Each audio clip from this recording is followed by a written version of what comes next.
Having a session on sustainability post lunch is always, I think, there are two sides of it. Either you are sustainable or you're totally unsustainable. Uh, for us, it's a question of cognitive sustainability. And that's a constant challenge for us. Um, so I think we can start. So first of all, actually, thank you so very much, Rita and Sandhya, for taking time. This uh, we are actually, it's an absolute delight that we have two incredible speakers here with us. Sandhya, of course, at Narayana Health, from a hospital side perspective, we've spoken many, we have had many discussions on how sustainability is important, though you are the money in the Narayana Healthcare as this group CFO. It's interesting that you are, despite focused on and driving the issues relating to finance, equally dedicated to sustainability issues, which is incredible, I think. So if money meets environment, we can't have anything better. And Rita, of course, with your long experience at Vicky, you've been, looking at this space for a long time. You had huge features in terms of how companies in India are actually walking the talk and getting the root and branch of every element in the business to think green, so to say. So it's been an important thing. So if I can begin by just since this is about healthcare and sustainability in healthcare, when we talk of this subject as two veterans in this area, how do we therefore define to people in terms of the relevance and the importance of it? We can begin from there. Maybe Rita, if you could, and Sandhya, whichever way. Yeah, Rita, you could start. Okay, thanks, Kumar, and thank you for inviting me to this very important summit, and particularly this session on sustainable healthcare. So, let me first begin by putting in perspective why sustainability is an imperative in general. And I think a modern standard of corporate responsibility is starting to get established today, where value creation is being seen from the perspective of all stakeholders and not just from the point of view of only shareholders. Now, there have been a convergence of several factors that we've seen. The pandemic and the extreme climate events really opened our eyes to the risks you run when the balance with nature is upset, right? And then I think there have been several other, aspects, including better information today, coupled with better science and data that is informing everyone about global warming and loss of biodiversity and other aspects. So there's better information there. We've been seeing judicial activism on various environmental aspects, particularly in India. And there have been very strong regulatory tailwinds. Now, these tailwinds, for instance, we have the business responsibility and sustainability mandate on the top 1,000 listed companies in India that has been mandated by SEBI, where they are required to report on their environment, social governance metrics, right? And several of the top hospitals are part of the top 1,000 today. So that kind of regulatory mandate, coupled with the fact that RBI is pressing today financial institutions to look at climate and transition risks when they look at their financing portfolios, and increasingly enhance their disclosures on these kind of risks.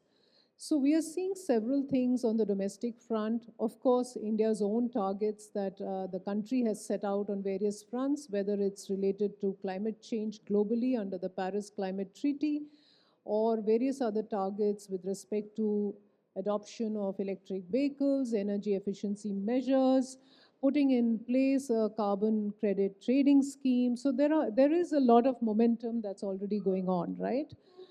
And on the governance front also, we are seeing the need for greater transparency, accountability. We are seeing stewardship code by the insurance, pension, regulatory, regulators, which is asking the institutional investors today to look at ESG, right? So therefore, there is a cascading impact on all sectors. Globally, of course, there have been extreme weather events. We have the carbon border adjustment mechanism that's also going to have a bearing on India on some sectors today. So there are several developments. Now, that's at a macro level, what as a country, as an economy, we need to look at. But coming down to the healthcare sector. Now, from an environmental standpoint, it makes huge business sense for the healthcare sector to look at sustainability because it is a heavy, resource intensive sector. There's a lot of use of energy, of water, of material consumption. So we also see a lot of waste generation, and therefore, the healthcare sector has to look at these aspects from the environmental standpoint. And in terms of carbon emissions, globally, the healthcare sector contributes about 4 to 5% of emissions, right? India is 2% of the global. And in terms of absolute healthcare carbon footprint, according to the Healthcare Carbon Footprint Study, India is the seventh largest. So it is the seventh largest in terms of absolute healthcare carbon emissions reported globally. And if we look at healthcare sector, the study says that if we look at the healthcare sector as a country, then it's fifth largest globally, right? This sector globally is fifth largest in terms of carbon emissions. Who would be topping it? In terms of its carbon footprint. The top ones being US and China. Okay, you should have thought so. Yeah. So that's, but, one is the environmental aspect, but coming down to the moral, ethical responsibility of the sector. The healthcare sector is a guardian of a healthy society. And it ethically and morally, the sector stands on the principle of doing no harm, right? So, and as the WHO Director General said, that this is a sector that has to look at healing and not contributing to the problem or the burden of disease. So I think from a moral and ethical standpoint, the healthcare sector has to lead in terms of sustainability, and therefore looking at it from a guardian of sustainability. And we have excellent examples today from the sector where companies are already taking a lead. So I'll stop there for now. Yeah. Sandhya, your thoughts in terms of, just to, until unless you have something specific to what Rita mentioned, what may be useful is if you can throw some light in terms of how sustainability, since you are from Narayana Health, from a hospital setting, how actually focus on sustainability can actually have implications in terms of operations, and the health outcomes. Is there any correlation there, and does this sustainability focus actually lead to outcomes that are better, or some thoughts there will probably add more relevance to why we need to look at it? Sure. First of all, thank you for inviting me here, and thank you for the opportunity. And a bit closer to the mic. It's okay now? Yeah. And she covered elaborately, so I don't have anything to add, just to complement the comprehensiveness of the response. Coming back to operations, I think one of the low-hanging fruits is energy, and I guess there is a lot of cost saving possible in energy. But if you take a step back and see every aspect of operation, for example, sustainability also involves governance. So a very strong clinical governance enables us to deliver better outcomes to our customers. Sustainability also involves, for example, say if we have more energy efficient HVACs, that not just brings down the energy consumption, but it also improves the air quality, and air quality has in studies been linked to patient outcomes, and so there is that. Similarly, where I keep talking about this example everywhere, which is reducing the amount of paper. And I think Narayana, maybe we'll talk about the journey, but we kind of reduced our paper per patient from 22 to 5, and now we are saying we'll cut it down significantly next over the next 5 years. But that is a digital journey for us, which means it's making our operations more faster. Our lab, for example, reports are available in the app in less than 60 minutes for most of the tests because we went on that digital journey. So, a lot of sustainability related measures don't need to be isolated from business operations. They can be embedded into business operations, and there can be win win outcomes for sure. Okay. No, that's very important. Uh, Rita, this point which you mentioned about the current scenario and how uh, globally we are, where India stands. There was, it's of course besides the point. I was reading an article recently, probably in Economist, which said that because of pollution, uh, India is not that hot as how it is in other countries. So the point was that the title of that article was if India uh, if it doesn't choke, then it will fry. Is, when such is the thought process, I mean, do you think, how do we therefore, in this kind of a scenario, how do you look at the way the policies are being put in place, the best practices? Uh, what's your thinking on seeing from a healthcare perspective when India has this unique challenge of we have on one end pollution, on the other hand the climate challenge, the temperature rising issues. How are we from a policy side? We have mission health and all of that. Any quick thought on that will probably give us a Well, policy dimension. I think, look, I mean, from a policy perspective, there have been several measures, right, from the government standpoint. And as I said, I mean, there is a top-down net zero goal of 2070, but there has been a national action plan on climate change, state action plans on climate change. There are different missions related to not just climate change, but there are different targets being that have been set out for clean energy adoption, for afforestation, for so I mean it is just a matter of time that these are implemented, and India is well on its path to achieving its targets under the 45% emissions intensity target under the Paris Agreement. So, on the one hand, I think there are policy measures that are being put in place. For instance, if we see circularity. Now, circularity is a very important thing also for the healthcare sector, right? Because if we have to look at greater resource use efficiency, sustainable, raw material supply, and reuse, recycling, and create a circular economy approach in each sector. Today, the government is looking at circularity across all waste streams, and 11 such circularity related working groups have been set up by the Niti Aayog, where each line ministry that is related to that waste problem is now formulating the policies and the guidelines to be put in place for circularity. Some of the targets for extended producer responsibility, whether it's related to plastic waste management or electronic waste management, tire waste, so many other things that have been put in place. I think it is time to look at now adoption and implementation.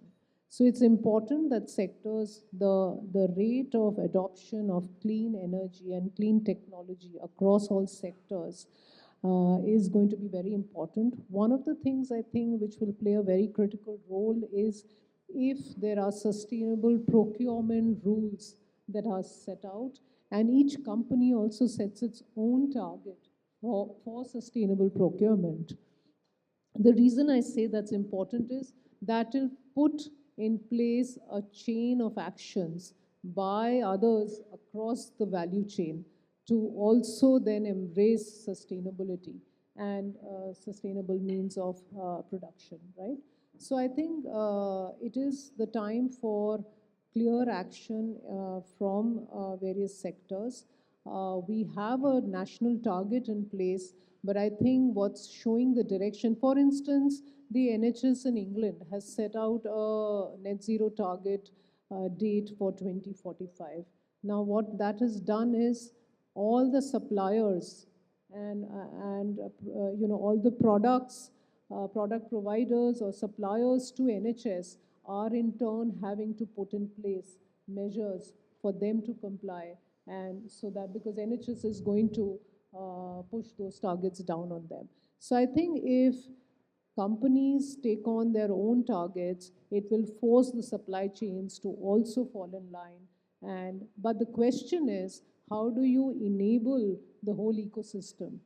So I think it's very important that large companies handhold their suppliers who are in the MSME segment and create that awareness and understanding, and also handhold them in embracing ESG as they are doing themselves. Right? So Okay. that's going to be very important. Any thought on that, Sandhya? But linked to that would be the question, since it's so critical, how does one therefore integrate this whole approach and to sustainability in the core strategy of a healthcare provider? Sure. So I like to take the Narayana example because that's really the closest to my heart. When we started our BRSR journey, BRSR became compulsory for us, I think FY23. And when we started our journey, we said we are not going to look at sustainability as a something on the sidelines. So when we did materiality assessment, and after that we identified priorities, etc., like everybody else, then we said we are going to actually look at what are we doing in the organization, and how do we then bring that back into how we look at sustainability. So some of the straightforward goals which we took for our energy efficiency, biomedical waste, water recycling, all of those were already there. So those were straightforward. But then when we started looking at saying what do we want to do from improving our own effectiveness as an organization, which is when the goal of paper optimization came, which I spoke about earlier, which is a digital goal for us more than a sustainability goal. And it saved a lot of money for us and a lot of paper. Similarly, we took upskilling as a goal, where we said, how do we, because there was already a very strong L&D infrastructure, but how do we then measure ourselves on upskilling goals? So that became a goal for us. Another goal which we looked at was that number of clinical research papers that we will publish. Because we were already doing work, but when we start goaling it and incentivizing it and recognizing it, then we improve our own learning outcomes of the clinical team as well as our contribution to the society in terms of improvement and enrichment of knowledge. So when we picked up about 16 KPIs like this. Risk management was one of the KPI. Digital was one of the KPI. Of course, we are a socially leaning organization, so we do a lot of work on the social space. So we had a few KPIs coming from there. What it did was that when we set up a reporting mechanism for BRSR as well as for sustainability, which we started reporting back to our investors, we didn't have to run a separate set of data collection, KPIs, etc. All of it was embedded in the organization already because these were things we were already doing. So it made the sustainability vision part of the organizational goal and execution. But since you are as the global CFO and understand money, so how there are a lot of upfront costs with sustainability, and healthcare providers is as it is capital intensive, and you have as it is cost pressures. So therefore, how do you prioritize that? Is that a challenge? How do you overcome it? See, some of them are straightforward. Like for example, renewable energy. A typical business case is like 4 to 5 years, but you have income tax accelerated depreciation available, so that makes the business case even better, comes down to 3 to 4%, but 3 to 4 years. But then let's say if you go with a capital investment model where you pick up equity in the solar company, then the ROI is like a year. So some of them are straightforward. But things like, say, when we have to upgrade a HVAC or invest in, say, better chillers, there the most important part is how do you do it? Because the upfront capex is higher. You have to take a call that when you're going to let go the current system. So you have to link it to end of life or close to end of life, and you have to do life cycle costing. So we do that very aggressively. For every project, we do life cycle costing. And by life cycle costing, you will be able to realize saying that this is the overall benefit to the organization, like a typical capex, and that helps us also make some of those investment decisions. Some decisions are where, for example, upskilling. It is not something that you can measure in terms of money. But then what we do is we measure the effectiveness of the programs, which is how have people progressed after the upskilling, or are we able to retain better? Has our attrition come down because of upskilling? So we have soft KPIs to see whether the investment is actually paying off. So there are definitely ways by which you can set up ROI measures for most of the investments. It's just that we have to have that inclination and energy towards doing that co-brainstorming in a way. The reason I from finance own sustainability so passionately is because unless you co-brainstorm these parameters, it's very difficult. Actually, you have an engineer on the other end and you're asking him saying, you want to do this, now tell me where am I going to make money? It's very difficult for them to articulate that in the way you can take a decision on it. So if you co-own it and co-articulate the outcomes, then you get better ways to fund sustainability initiatives. Okay. Yeah, that's interesting. Rita, given that you earlier in FICCI, you looked from an industry point of view and looked at policy framing also. Your thoughts in terms of how one can incentivize, like what she's doing. Sandhya gave the example of how the healthcare provider is looking at it. How do we incentivize through the policy push the tendency towards sustainability in healthcare? How do you look at the landscape from how this is changing, or is it changing at all? I mean, we have mission life and all of that, but some thoughts there. No, like I said before, I think policy sort of framework is pretty much there. It's the question of adoption, and I think, like Sandhya also pointed out, I think the business case is very clear. So it makes ample economic sense for companies to look at some of these measures where the return on investment, and I'd say sustainability is an investment, not a cost, because the payback then is huge in terms of the return, both on the side of what you get in terms of technological improvements, but also on the soft skill side and on the softer side of the organization as well. And like I said, I think what would also make it more, it'll provide a momentum, is that if we have certain goals and targets in place, because once you have goals and targets in place, then it sort of moves the entire organization towards a common goal that everybody looks at kind of mainstreaming across the organization. So I think it's the question of having the organizational mindset and the top management oversight on something like this, because simply put, if you don't adopt sustainability today, you will, your competitors will outlast you, right? So I think the other thing, because now India has already put in place a trading mechanism for carbon credits, I think that will be another incentive because that will incentivize companies to adopt mitigation measures to reduce their carbon footprint.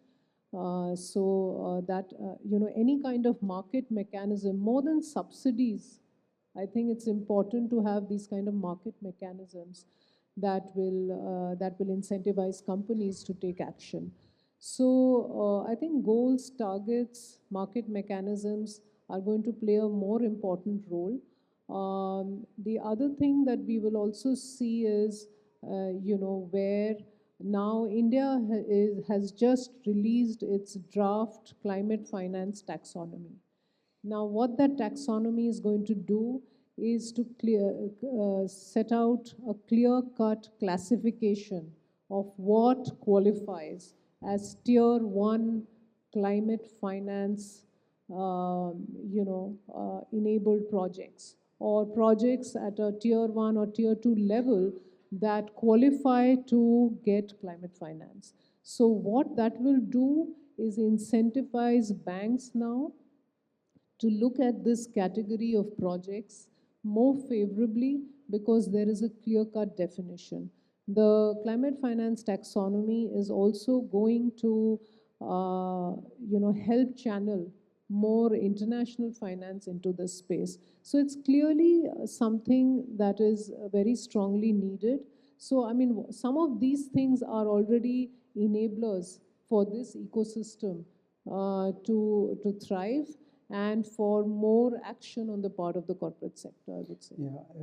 Also related to this, perhaps at least those we have as journalists spoken to people, the question was also about, when we see it in this context, the standards that we have. I mean, there's always established standards globally. We see ourselves with respect to that and then measure where we stand.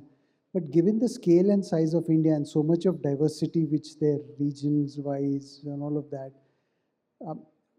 do you think from a healthcare perspective, are aligning to the global standards the best thing, or is there something we need to do in terms of evolving our own standard? Because it's so very region-specific, so very population-specific, so very climate-specific and all of that.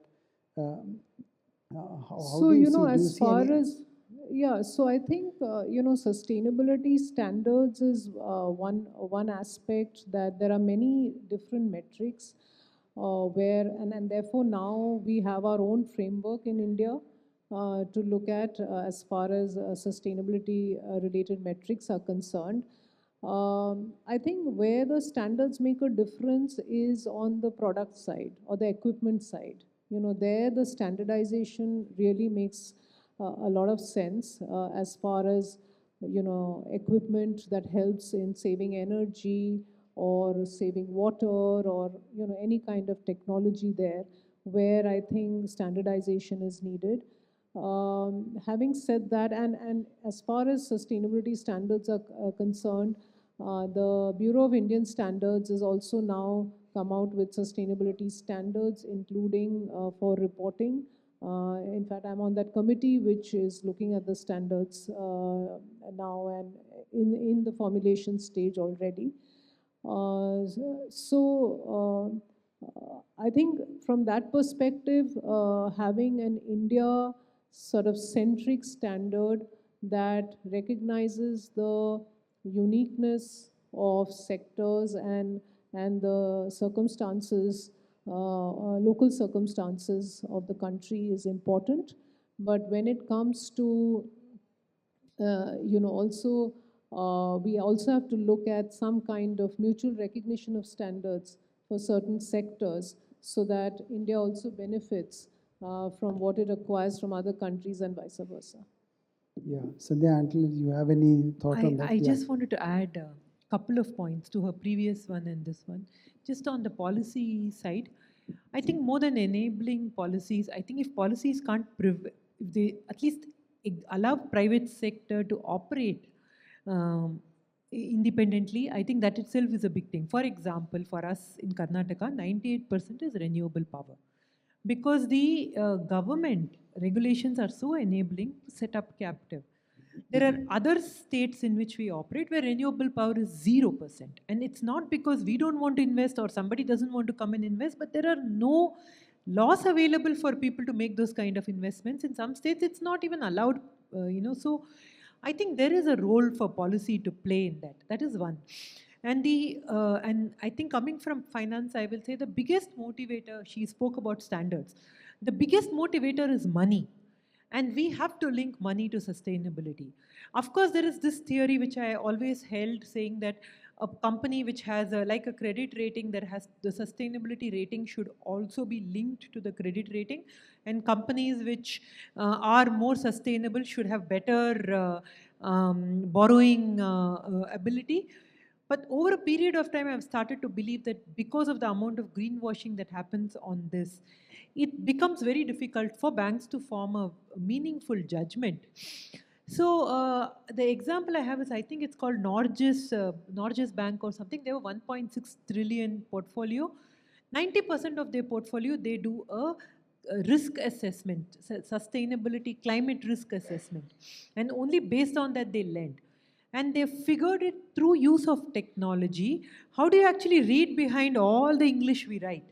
And how do we actually understand what is the sustainable, in fact, what are the risks of not being sustainable for the organization? And that is how they lend. So if the capital market and sustainability can come together, and some of the low-hanging fruits, if the policy can be more enabling, that itself will be a big start for us as a country. Oh, that's interesting. Sandhya, just while you were speaking, this was a thought which, and I gathered this while, again, learning from those in the healthcare. When we talk of sustainability, it's usually, again, a culture shift. Culture shift. So when you're dealing in healthcare, how do we ensure that while we are attending to these issues, bring in a culture shift in that? I mean, going by your example, how is it that you've enabled that? Secondly is in terms of talent training also. And in healthcare, it's even more specialized. How do we therefore get the talent trained? Because wrong data entered is wrong output again. It's like garbage in and out, isn't it? So how have you dealt with this problem? Yeah. So actually, interesting you talk about talent, and so for us, for example, we have engineers who look at, say, preventive maintenance and who look at all of our equipments. When we did a dip study across our organization, we realized that while our engineers understand how the equipments work, etc., there is one step before in terms of how do we proactively manage energy outcomes. That is a skill set that is not taught to them. Even in the curriculum, they are taught how to run equipments. They are not taught how to manage energy outcomes for equipment. So we then started training them, saying that how do you actually proactively manage so that your energy consumption is less. So the talent is problem is not just about telling people how to enter data properly.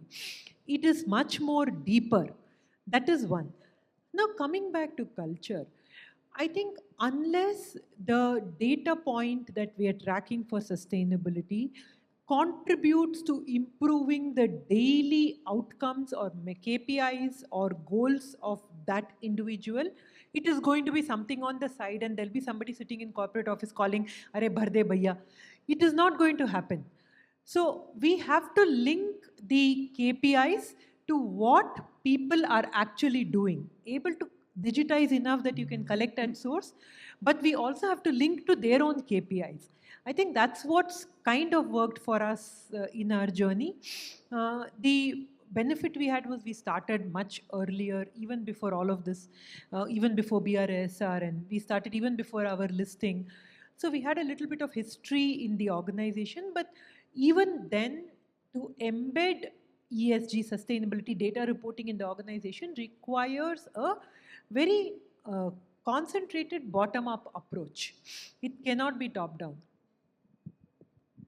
Very important. I'm constantly looking at the watch as well. 3 quick points, and I think you can take in any order that you want, which I thought was crucial, or maybe if you want to add anything else.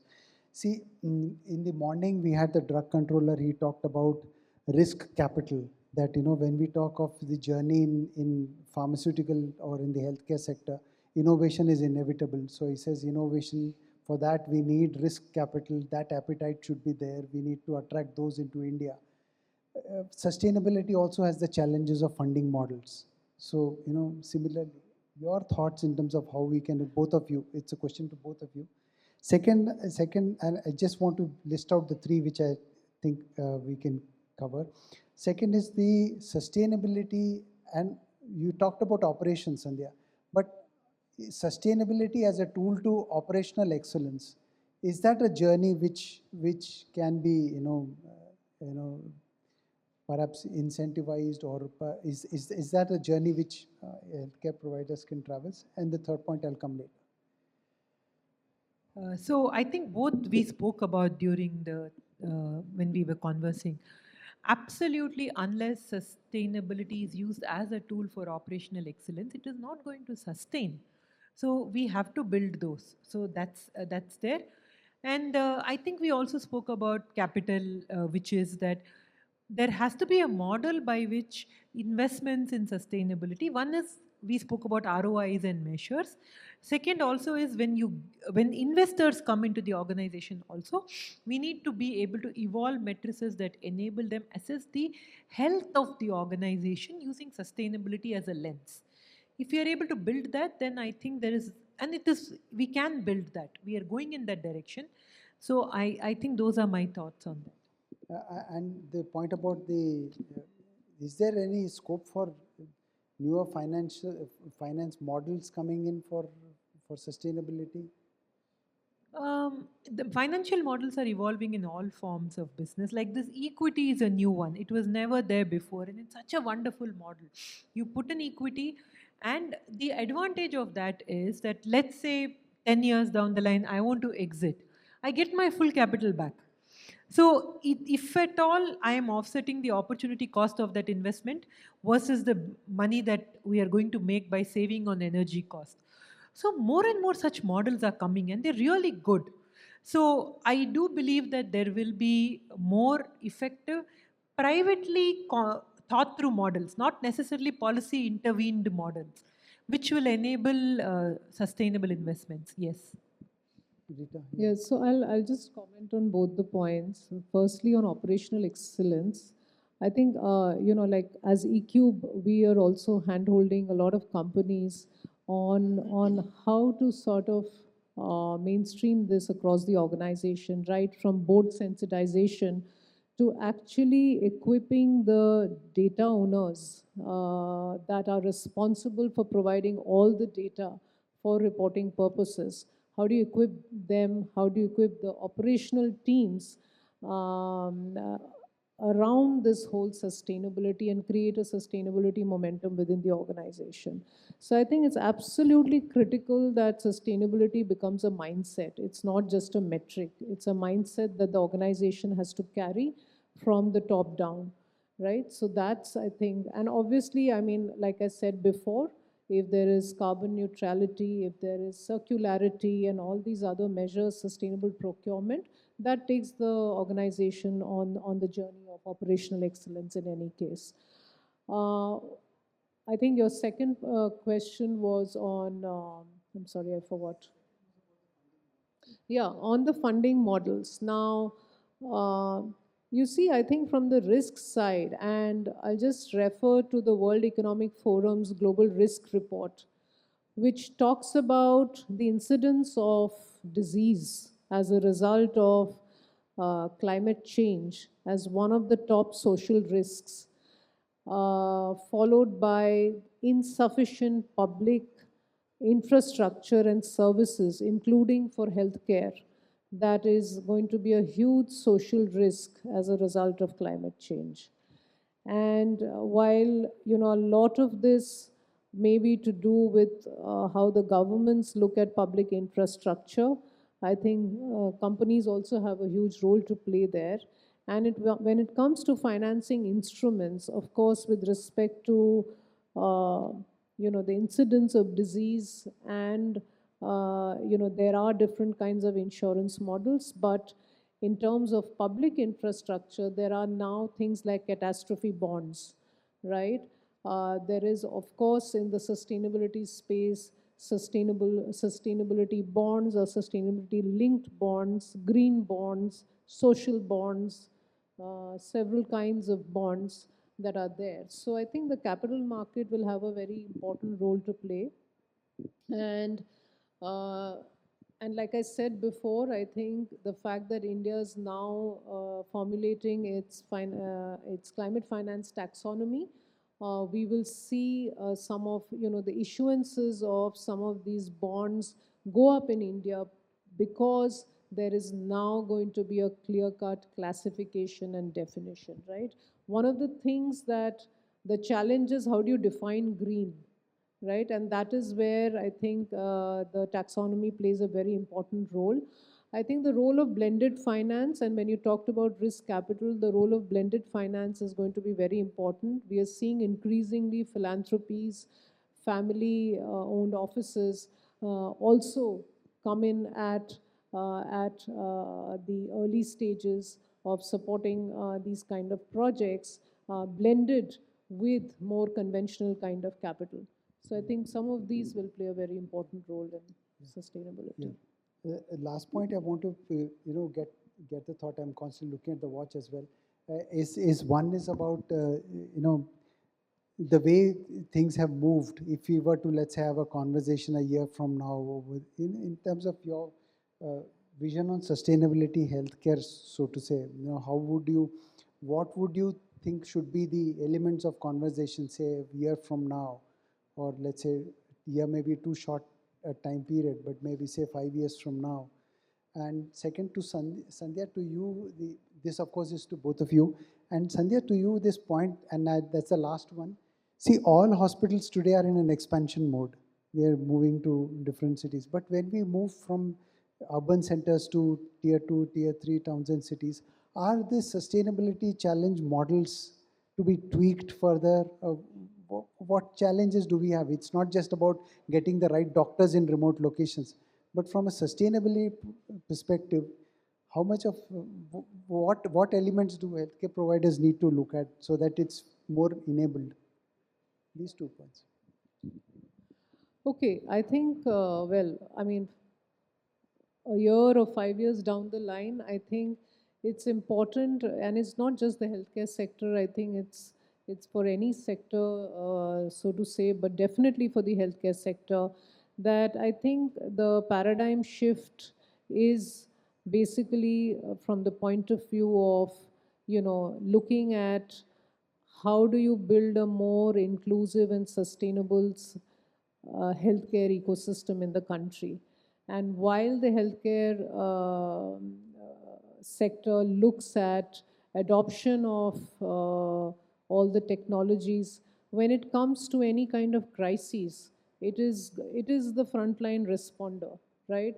So definitely, I think the healthcare sector has to embrace this at a much more accelerated pace, because whenever any crisis happens, I think the biggest brunt is going to come to the healthcare sector to respond effectively, and therefore looking at critical infrastructure and investing in resilient infrastructure is going to be very important for the sector. Looking at inclusivity in terms of how do you make affordable healthcare remotely available. There is adoption of telemedicine and artificial intelligence today increasingly by the sector, and to service rural communities as well. So, there is a goal of universal health coverage that has to be met. And I think the healthcare sector has to find ways of how to achieve that, at the same time reducing its environmental footprint.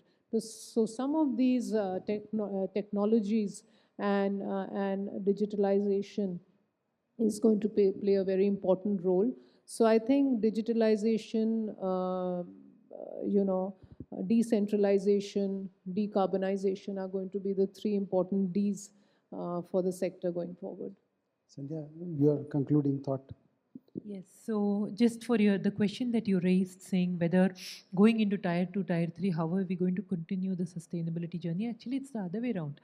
It is more enabling, because if you see what is the purpose of healthcare, keeping everything aside, it is to make healthcare accessible and healthcare affordable. So when we are able to create models to go into tier 2, tier 3, which are cost effective, and so you are able to make the care available, then that automatically lands in the sustainable journey. And then the virtuous circle of it is now once you, like she said, use digital, use technology, use operational excellence linked to sustainability, you're able to crack the cost aspect of it, then that you can bring back to reduce the cost everywhere. So definitely it will walk people on that journey.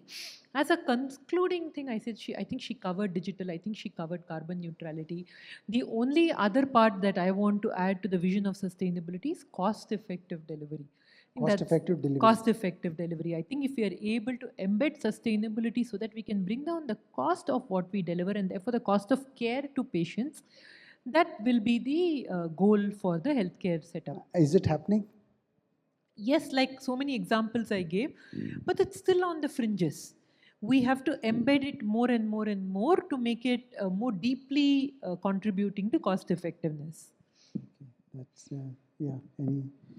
Yeah, please, and then we'll conclude. I just like to leave one thought, which is that we just carried out a recent study of 819 companies out of the top 1,000 who report on the BRSR framework, right? It's called the BRSR Barometer 2025. It covers 12 sectors, 819 listed companies from the top 1,000. And one of the stark things that we saw is that only 1% have reported on, inclusivity in terms of people with disabilities, right? So some of these indicators, less than half of the companies have board oversight on sustainability. So I think there is a long journey, and if the top 1,000 companies are setting the tone for this, I think more of this has to be tracked and reported so that it is a mirror to the companies themselves in terms of what they're doing and where improvement can be done. So it's a mirror as well as window to the outside world when they do the reporting. And therefore, I think a lot of things that healthcare sector can lead on from a social and environmental perspective. One last point, just one line or one word. If today when we look at sustainability, healthcare sustainability in healthcare, what do you think is occupying your mind as saying that this is the priority right now in terms of something specific? And you, Sandhya, also from a healthcare provider's perspective, this is something which really bothers you as uppermost in your mind or is engaging your attention right now? Just one line.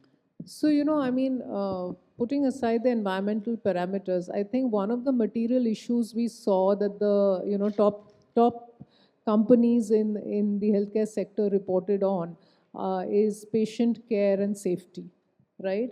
So when it comes to the healthcare sector, I think on the social metric, that's a very, very important and paramount in any case for the sector. But given the pace at which artificial intelligence and we are seeing the developments happen, one of the things that is of huge concern to everybody is data privacy, because I think the sector also has to look at the ethical guardrails on patient data and how do you safeguard that kind of data. At the same time, that data is going to be helpful in many ways. But I think from a just a citizen's perspective, I think that is a very big aspect, and some of the companies are looking at data privacy as part of their ESG metrics, which is going to be very important. I think I go back to our vision as Narayana, health for all. I think that is really the most important thing. We have to make healthcare affordable and accessible, and through everything that is available at our disposal, including the measures that we take on making our operations more sustainable. Not AI or artificial intelligence or human stupidity. These are tools, actually. These are tools. The outcome is for healthcare is to make healthcare affordable and accessible for everyone. That's a good thought to leave it on. Thanks so much. Thanks a lot.